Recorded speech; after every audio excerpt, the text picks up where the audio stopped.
everyone. Oh, pardon me. I have to cough a little bit. How are you today? I'm Isabellen, and this is Isabellen's Stories, and I'm reading my own rough draft work with mistakes and hairy parts out and all. Today is chapter 5, and I will be highlighting and clicking and finding errors as I go along, but I'm going to read it raw. In the nude, as they say, I guess. And it's a short chapter. Afterwards, we'll get to some chatty bits. And I thank you so much for listening along to this story. I have a major, like announcement error. I don't know, something at the end. So I hope you'll listen all the way through. Uh, so without much further ado, here is Blue Blood, chapter 5. We left the red house behind us. Mrs. P's pirogue swayed beneath me, and I eyed the water warily. Rufus had a habit of giving it a nudge now and then. That's actually how Mrs. P came across the boat. She discovered the big alligator nosing it like a toy against the reeds near her home, devoid of passengers. I slathered every bit of my exposed skin with bug repellent, fully aware it wouldn't be entirely effective. Despite the heat, I wore 2 layers of long sleeves and my jeans as extra protection against the tiny, blood-sucking pests that tormented me. Mrs. P had looked at me with amused disbelief when she saw my attire. What did she expect? I knew from my previous walks outside how 100 mosquito bites would affect me, and the dotted scars where I scratched myself raw were a testament to that. I wanted to avoid what I could.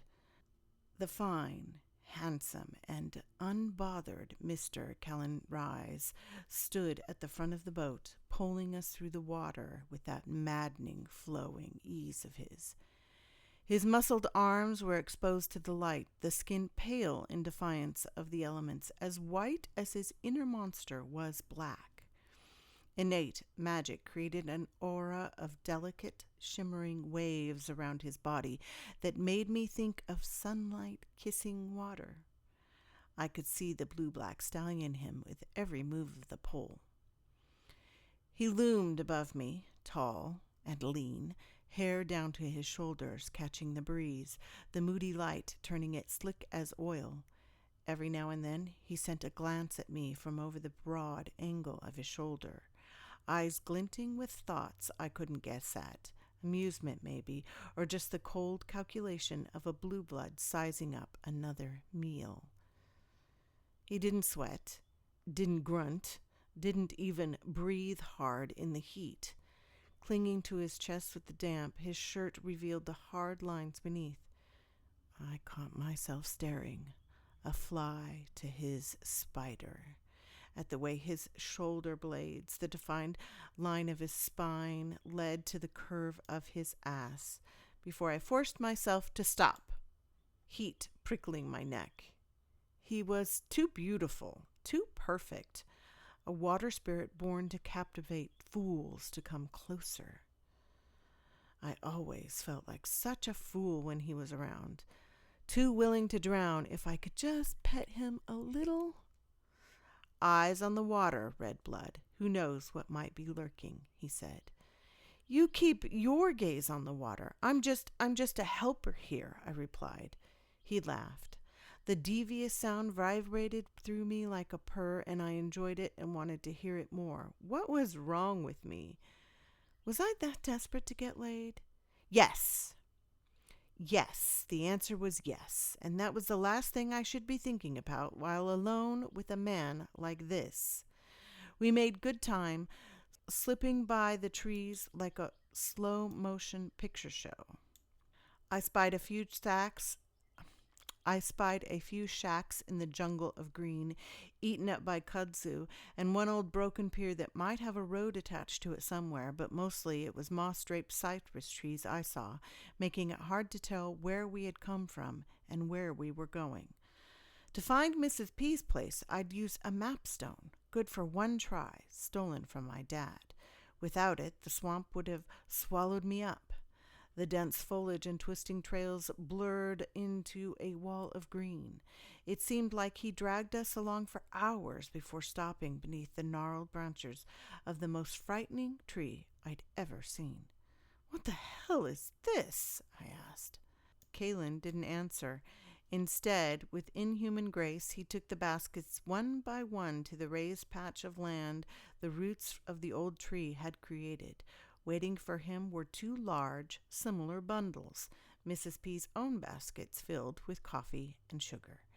The Angelines had picked an awful spot for the exchange. Or perhaps their local hag had created it for them.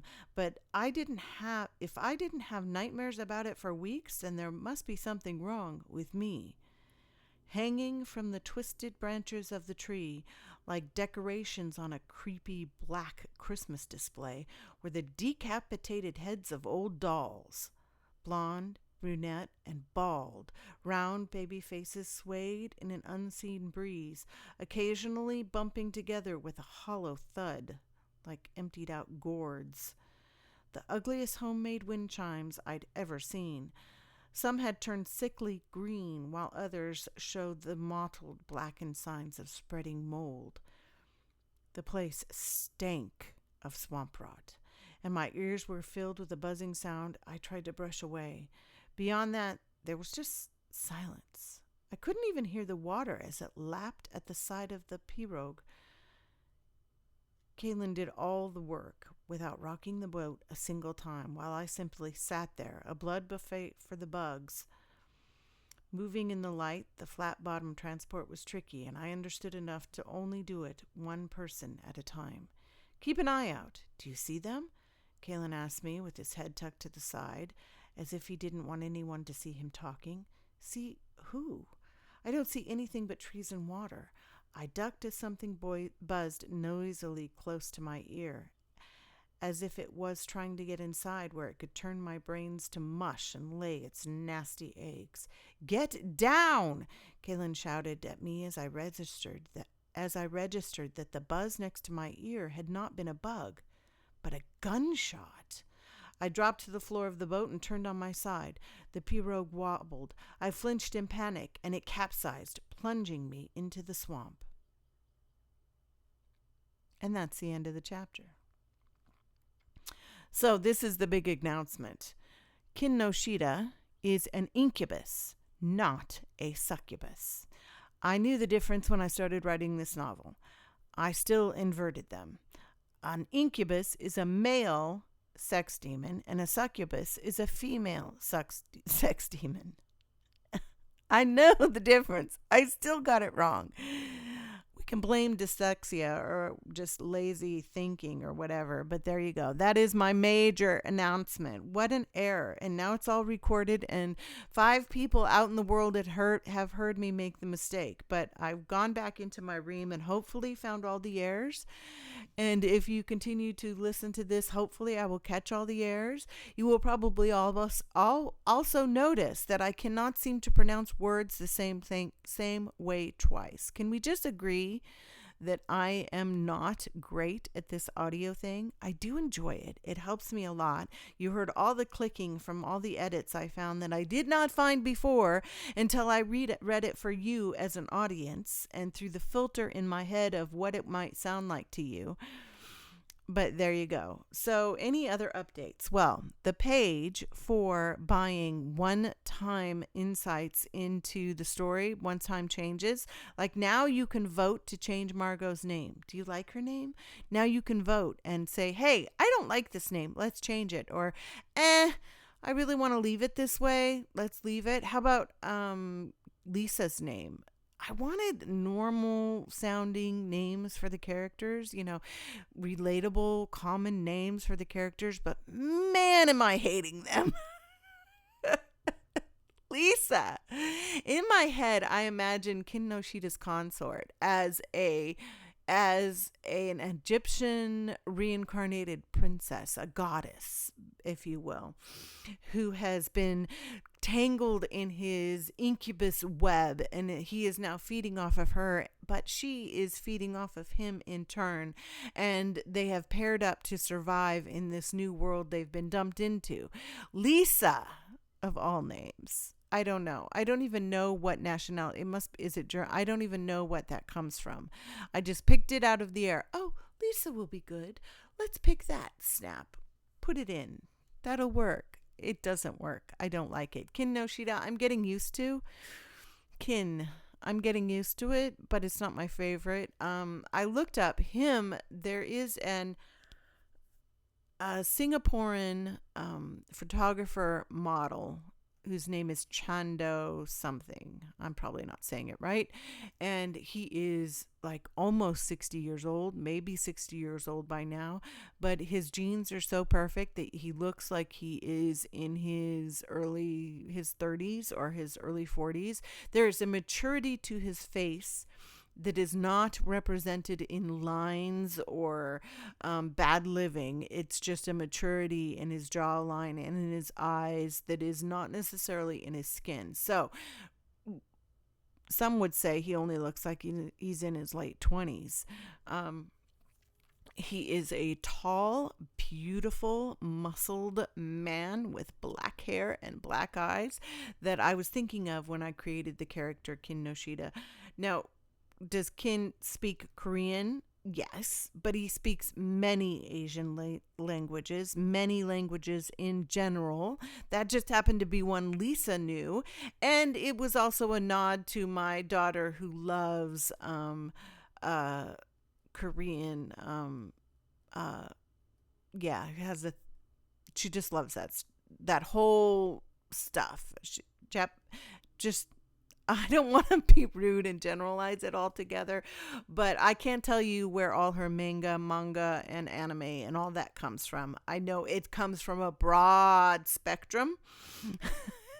And so it's a nod to that and to K-pop and to some of those beautiful cosplay costumes that I see that tend to be Korean on Instagram. So it's a nod to that. I don't have to keep it in the story. I can keep it out. I don't need to sexualize any kind of culture, but let's be honest, the culture that I'm pointing to has a massive kind of manga, and I did want to pull, because this is a different world and I want to grab from all kinds of cultures and all kinds of places, and he is an incubus. So there you go. There's a whole she made me sit down and watch it.